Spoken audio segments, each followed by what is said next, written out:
آپ دلائل کی روشنی میں کسی کو بھی دیکھ سکتے ہیں، کسی عالم کو فالو نہیں کیا جا رہا ہوتا، بلکہ عالم جس کے دلائل مضبوط ہیں اس کو فالو کیا جا رہا ہوتا ہے۔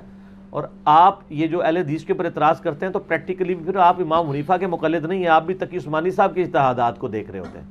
تقی عثمانی صاحب نے کئی مسائل میں امام حنیفہ سے اختلاف کر دیا۔ مثلا امام حنیفہ کا یہ فتویٰ ہے کہ جس عورت کا شوہر گم جائے وہ 90 سال تک انتظار کرے گی اپنے شوہر کے آنے کا، ماری جائے، کیونکہ انہوں نے غلط مسئلہ گھاڑ لیا کہ عورت خلا نہیں لے سکتی، نکاح وہ بندھن ہے جس کی گرہ صرف مرد کھول سکتا ہے طلاق کے ذریعے، حالانکہ خلا کا حق اللہ نے دیا ہے۔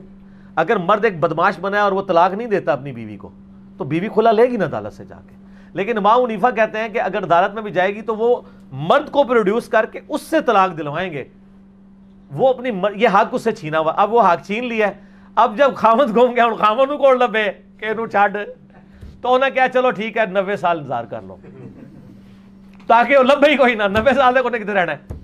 اچھا یہ ان کی کہانی چلتی رہی۔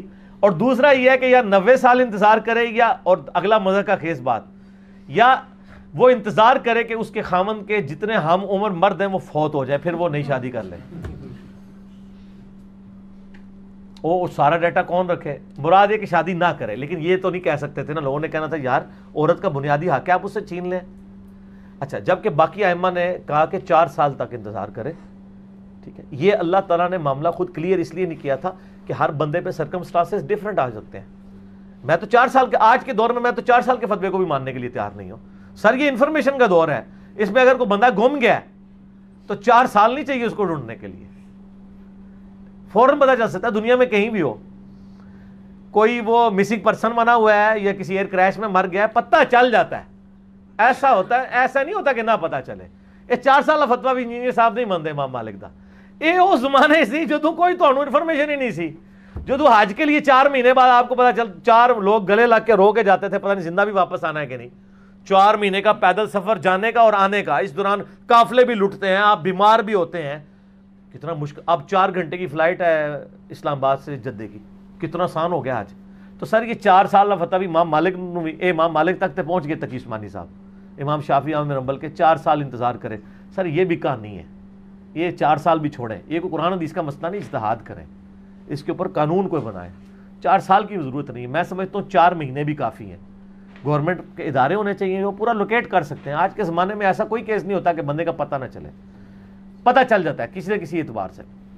اس کے بعد وہ تنسیخ نکاح کر دے عدالت، اور اس کے بعد اگر وہ بعد میں خامد آ بھی جاتا ہے پھر عورت کی مرضی ہے، چاہے اس کے ساتھ دوبارہ شادی کر لے یا جس کے ساتھ رہ رہی ہے اسی کے ساتھ رہے۔ لیکن یہ بات کو کروڑوں میں ایک مسئلہ ہوتا ہے، کوئی مسئلہ نہیں ایسا کہ اس کو سر پہ سوار کر کے وہ کہتے ہیں 10 کتنے لکھا ہے 10 کتنے لکھا ہے۔ تو اس طریقے سے انہوں نے خود اپنے اماموں کے اجتہاد چھوڑے ہیں۔ فقہ حنفی میں شوال کے 6 روزے بدعت ہیں، لیکن حنفی سارے شوال کے 6، میں خود حنفی تھا تو میں اس زمانے سے شوال کے 6 روزے رکھ رہا ہوں۔ وہ کہتا ہے امام حنیفہ کو اصل میں اس مسئلے میں کلیئر، امام مالک بھی شوال کے 6 روزوں کو نہیں صحیح مانتے تھے، لیکن آج ہمیں پتا ہے کہ بخاری کے علاوہ باقی 5 کی 5 کتابوں میں، مسلم، ابو داؤد، ترمذی، نسائی، ابن ماجہ میں حدیث ہے جس نے رمضان کے روزے رکھنے کے بعد شوال کے مہینے کے 6 روزے رکھ لیے، جس وقت مرضی رکھ لے، چاہے آخری 6 رکھ لے، بیچ میں رکھ لے، توڑ کے رکھ لے، فوراً بعد رکھ لے۔ وہ یہ نہیں ہے کہ ایک فوراً بعد رکھے باقی بعد، جس طرح مرضی مہینے میں 6 کی گنتی پوری کر لے تو گویا اس نے پوری زندگی کے روزے رکھے، یعنی وہ اگر ہر سال یہ عمل کرتا ہے پورے سال کے روزے۔ تو یہ انہوں نے پریکٹیکلی مان لیا کہ مسئلہ غلط تھا۔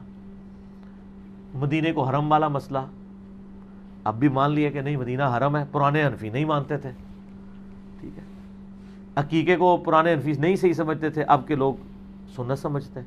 تو شکر ہے یہ اجتہادات تھے، اجتہاد کی خوبصورتی ہے، اس خوبصورتی کو نہ چھینیں، یہ پانی چلتا رہنے دیں ورنہ تعفن پڑ دے گا۔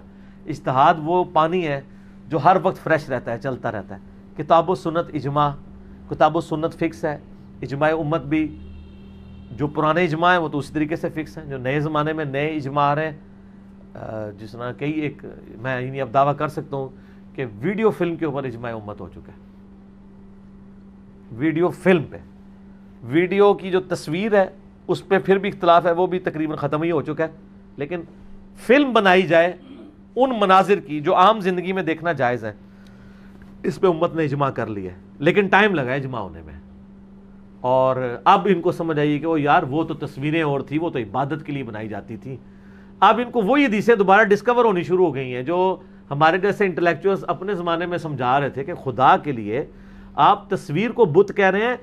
حضرت عائشہ تو بخاری مسلم میں آتا ہے گڑیوں سے کھیلا کرتی تھی، فزیکل بتوں سے کھیلا کرتی تھی. تو جس گھر میں تصویر ہو اس میں تو فرشتے نہیں داخل ہو رہے، اور جس میں بت ہوں اس میں فرشتے داخل ہوں گے. تو وہ کہتے ہیں نہیں وہ بت عبادت کے لیے تو نہیں رکھا گیا، وہ تو بچوں کے کھیلنے کے لیے ہے. تو سر جو تصویریں عبادت کے لیے وہ آج بھی حرام ہے، اور جو آپ کی اپنی پرسنل یادداشتیں آپ نے البم میں لگائی ہوئی ہیں، ٹھیک ہے، آپ اس کی نمائش نہ کریں کہ بے پردگی ہو، یا کسی بزرگ کی بہت بڑی تصویر نہ لگا لیں کہ لوگ صبح یوں سلام کر کے وہاں سے دفتر جائیں، وہ تو تعظیم ہی ہو جائے گی. تو سر رکھیں، کوئی مسئلہ نہیں. ہاں تعظیم کے لیے رکھیں گے تو فرشتے داخل نہیں ہوں گے، اس سے بت پرستی کی بو آتی ہے. تو آپ تھیم کو سمجھیں.